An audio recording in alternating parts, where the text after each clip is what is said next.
Okay, here we go. I think there's always a delay when we go live, and I'm never sure when it actually starts. So I like to give it just a little bit of a buffer before I get going here. Um, I won't always do this, but I will just because of the topic last week and a bunch of stuff I put out on social.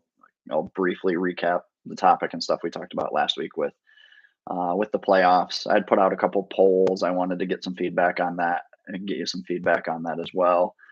Plus some comments, conversations that we've had since the last episode. I just wanted to kind of recap, touch on that, put a bow on that before we start moving on to some stuff, more time sensitive things that happened over the weekend, uh, players I was watching, took notice of, things like that. So, a lot to get into this week. I'll start, like I said, kind of wrapping up the conversation from playoff talk.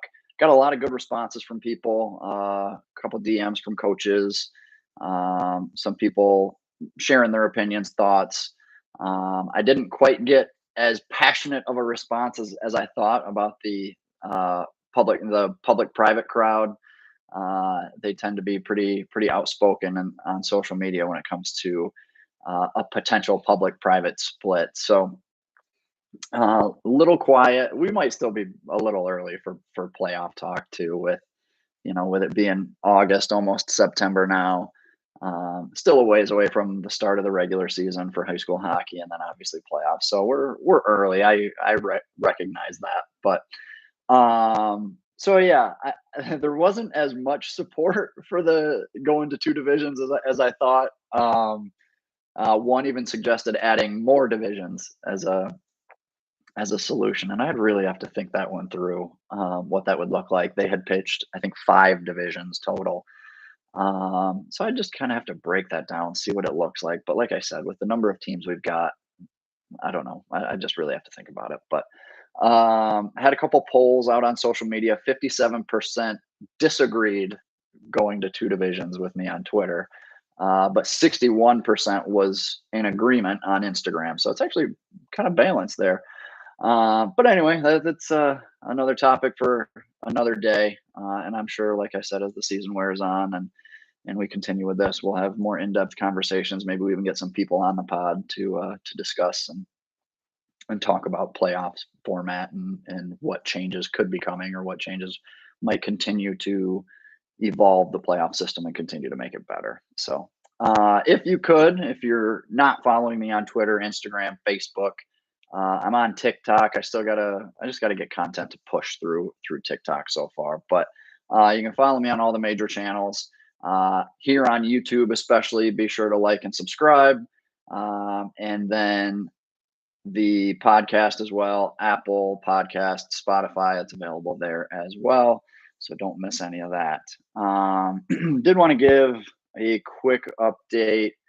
MDHL, I think this weekend might have put them at the halfway point of the season. I think they played 12 regular season games, and they've played 6 so far. So, quick update there. Team Black is at the top of the league with a 5-1-0 record. They're led by a whole bunch of CC kids: Brooks Rogowski, Josh Granowitz, Sebastiano Ivasil. There we go.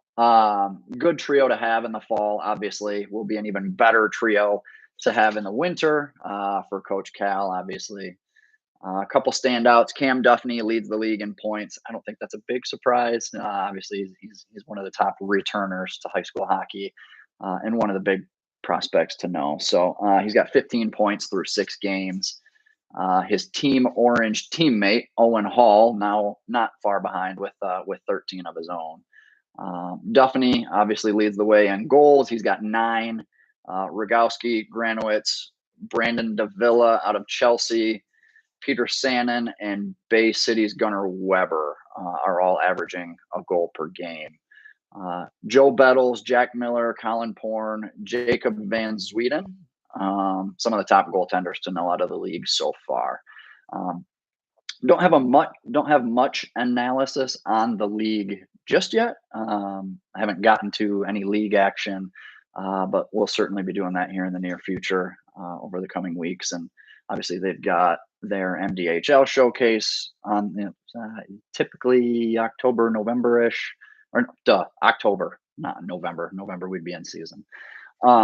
Typically around October, so I'll have that circled on the calendar. Their first showcase is coming up, I think, in 2 weeks. They're going out to Minnesota for the NAPHL showcase. That obviously runs concurrently to the NAHL showcase. I believe they're both going on in the same rink at the same time. Kind of marks the start of the NA season, and then also an opportunity to scout for next season and get a look at some of those youth hockey prospects that'll also be in the rink, also playing games. So MDHL, kind of an honorary invitee. Sorry, I'm gonna have to do this real quick. There we go. Fun stuff when you're going live. I didn't think the dog would be making an appearance on the pod, but there you go.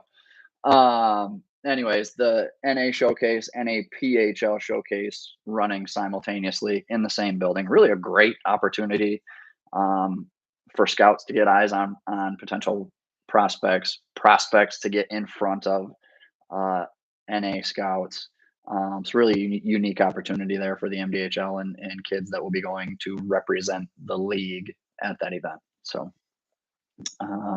okay, so this past weekend was the AAA Kickoff Classic. A lot of Michigan-based teams in attendance. Obviously, it was in Grand Rapids. Fox Motors was, I believe, the host team technically for the tournament, or not tournament, showcase. And that kind of, in my mind, signifies the start of the AAA hockey season. I know it's the last weekend in August, and that's kind of crazy to say, but it's true. So, AAA hockey is going to be in full swing here basically through March. But anyways, yeah, so AAA Kickoff Classic, kind of the starting point of the season, if you will. 14s, 15s, 16s, and 18s all in attendance. Fox was in all three age groups. MHA was at the 15s, 16s, and 18s. 14U OJG, 16U VH, 18U Honey Baked. I didn't get to as many games this weekend yet, anyways, as I was hoping pre-podcast. Like a lot of people in the Metro Detroit area, we were without power basically all weekend. So that was a bit of an uphill battle, and access to live bar and access to games and all that stuff. I'm playing catch up a little bit here, but we'll get into, I was able to peek in on all the MHA teams, got a real good look at the 16s MHA versus VH. Got a good look at that game as well. And a lot of big takeaways from there. A couple players that caught my eye. VH won that game 5-1. I watched probably the first half of it or so, and it was a very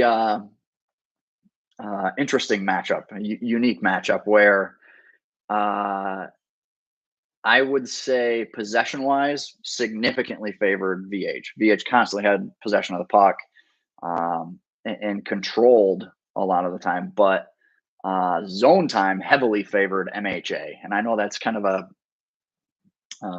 weird thought where one team possessed the puck way more, but the other team was in the offensive zone way more. So I'll try to elaborate or explain that as best I can, where a lot of the time was spent in VH's end. It's just VH was still in possession of the puck a lot of the time.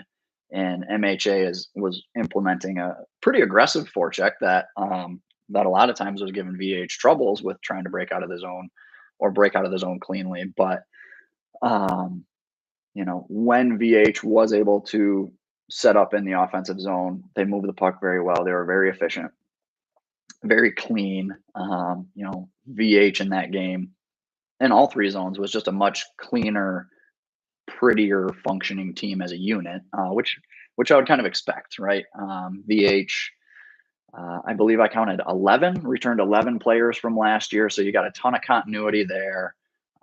Probably, I'm going to assume at least a couple weeks worth of practice under their belts by now. So there's continuity, fluidity. You could see semblance of structure and systems in place, even if it's um, residual from last season, it's going to be more structure and format than MHA is going to bring to the table. MHA, with it being kind of that all-star high school team, you're getting players from all over the region, all over the state, who haven't had a whole lot of time to play together. So when you have that, you tend to play a much simpler style of game, which I think is what you saw.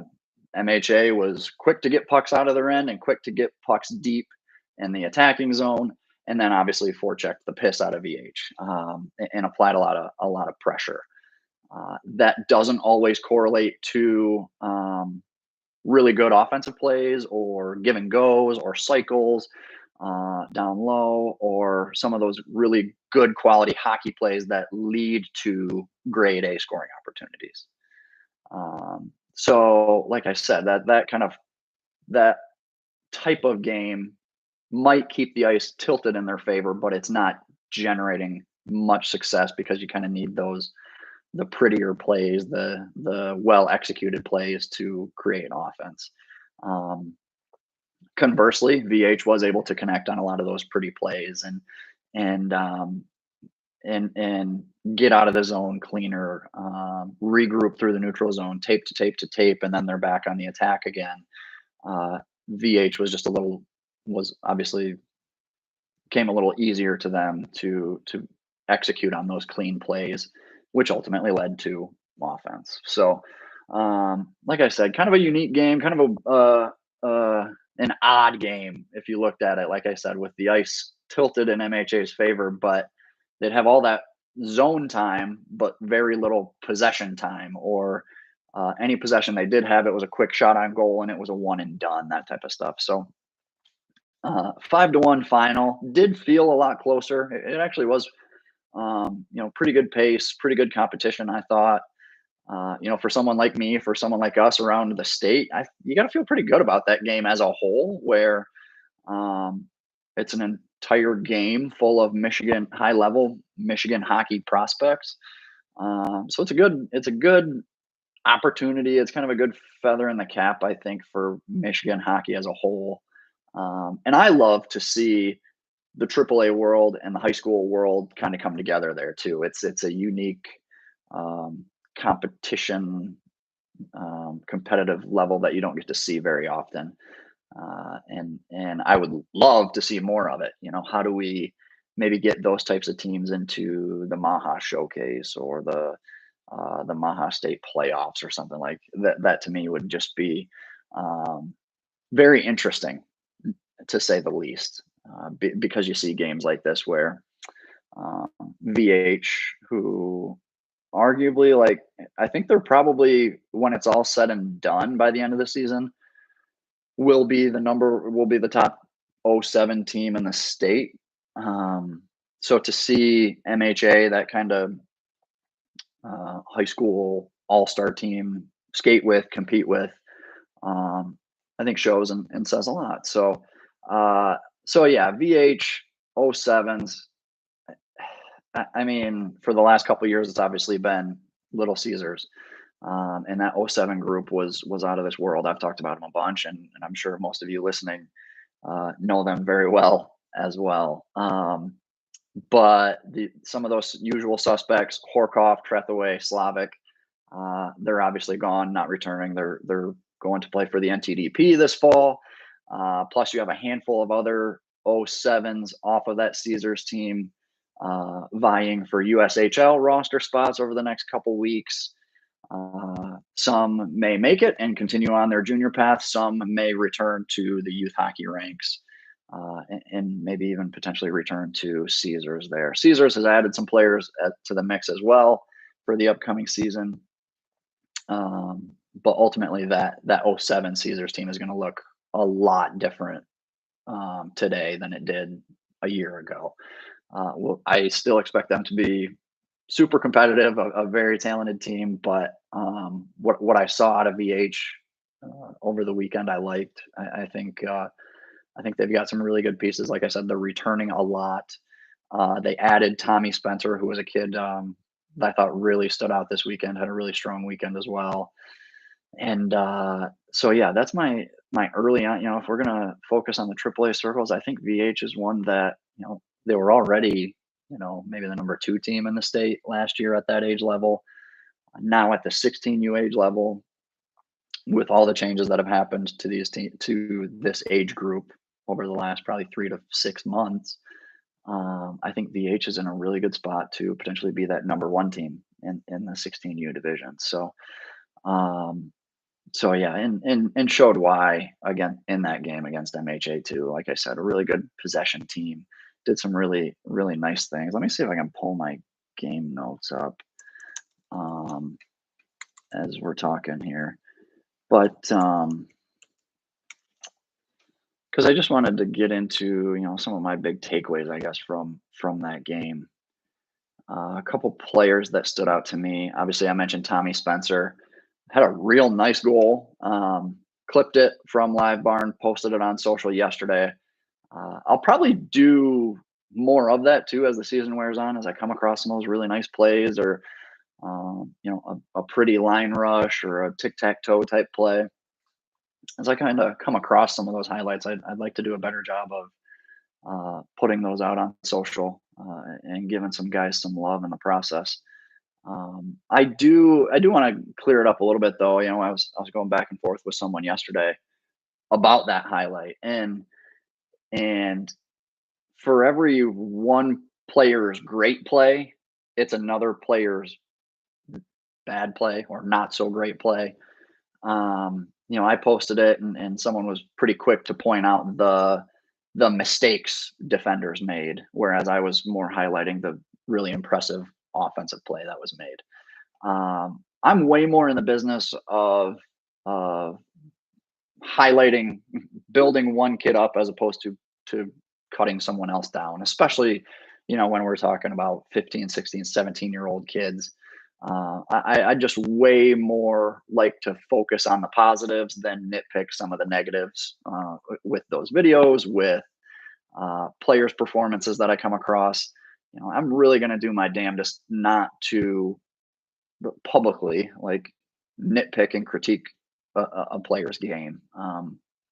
And again, maybe not necessarily that I disagreed with the comments or the responses, like, oh well, the defender could have done this or the defender could have done that. Like, yeah, you're probably right, but ultimately, I'm going to leave that critique, that coaching moment up to the coach. I'm not going to publicly, point out what the kid could have done differently or what could have been done differently to avoid giving up a goal or something like that. I'll leave it in the coach's hands. I will, continue to be out here, YouTube, Twitter, Instagram, wherever you find me, focusing on the positives, the good I see in those videos, and maybe try to leave some of that negative stuff behind. So, um, but yeah, it was a really pretty goal. I posted it on Twitter. It's on Instagram. It's here on YouTube as well. Be sure to check it out. Really nice individual effort by Tommy Spencer. And he was, it's a really pretty goal, but there was a lot he did throughout that game that stood out to me well before he scored that goal. And really that had nothing to do with creating offense. Just had a really good energy. He was kind of uh, constantly moving his feet. Um, I would probably say he was their best or most influential forward, influential player they had all weekend. And definitely a player you'd want in the middle of your lineup. If he's going to play like that, if he's going to have that kind of impact, you desperately want that type of game from your centers. And they absolutely got that from Spencer. Positioning, he was supporting the puck well in the D zone, which I love to see out of your centers. Positioning well below the goal line, helped on a puck retrieval real quick. A defenseman was tied up, engaged. He's in the right position so he can get to that puck. He gets to that puck quicker. He's able to move it up to the winger. They get out of the zone. Sometimes you can see centers get a little lazy, be even a stride or two away from the puck. So it takes an extra half second to get there. They're late to get there. Spencer, really good positioning that allowed him to get to the puck, that allowed them to ultimately get out of the zone and then go on the attack. So, he was just first one up the ice, first one back down the ice. A great individual effort and some of the effort plays that you like to see out of your centers. And it wasn't just him. Like I think the strength of this team, obviously they have Wesley Jefferson-Swint in net, who is one of, if not the top '07 goaltender in the state. Jefferson-Swint played on the, what was it, the Five Nations tournament team for the U.S. earlier this month. And I'll get into that a little bit more later on. But, outside of him being the backbone of this team, I think you could see Spencer, and I'm blanking on his first name, Wade, Brayden Wade. Between Wade and Spencer, they have two really good, really hardworking, really sound centers in the middle of their lineup. Which, if you have that, like if you have really good center play, it'll make up for a lot of deficiencies in other areas. If your wingers aren't good at picking up pucks off the boards or not moving their feet on a forecheck, or maybe your defensemen aren't as engaged in the corners and on puck retrievals and things like that. If you have very busy, very energetic centers like Wade, like Spencer, it'll make up for some of those deficiencies you may or may not, may have throughout the rest of your lineup. So those were two guys really stood out to me. Another one I liked a lot was it Quentin? Quentin Flores, I think. Yeah, Quentin is his first name. Real thick, solid defenseman. Footwork was pretty good, especially given his size. I thought he moved super well. Had a real nice effort under pressure. I mentioned that aggressive forecheck that MHA was throwing at VH. It gave him fits breaking out of the zone. VH had some trouble and struggles, where they'd break out one side. It would get broken up. Scrum ensues on the half wall. Puck goes back in. They break out the other side. Like, it was a long process for them to try and get out of the zone. And there was a couple instances where I thought Flores kind of collected the puck under pressure, guy in his face or applying pressure, and he kind of pulled it back and just kind of surveyed the situation a little bit, kind of took a breath. Everybody reset. Wingers came back, center got back in position.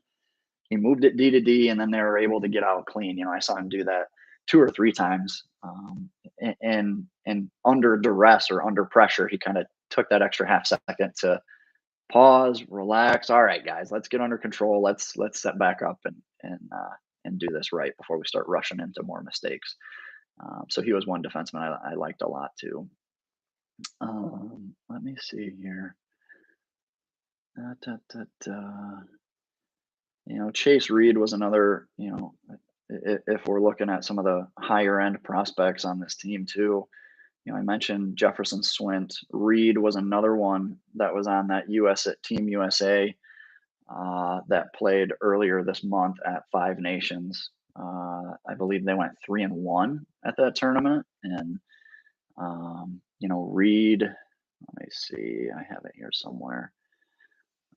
Reed had 2 goals, 2 assists in 4 games there at the tournament. Jefferson-Swint had 2 starts, a 2.5 goals against average, and an .886 save percentage. Pretty good numbers, for both of them when you consider the competition level that would have been at that tournament, the international component to it, and all of that. So, will be interesting to see what they do moving forward for VH this season as well. Jefferson-Swint was in net against MHA, but like I said, wasn't contested or challenged too frequently. Like, it was kind of like I said, a slow, ugly, choppy game for MHA, where you're gaining the zone, you're putting a puck on net, or quick turnover and it's a long range shot from the half wall, some of that stuff. So I don't know how much Jefferson-Swint was ultimately tested in that game. And then Chase Reed, obviously, like I said, I love his intangibles. He's a big, tall kid, good reach. You love to see some of that out of defensemen, because you just can't coach that.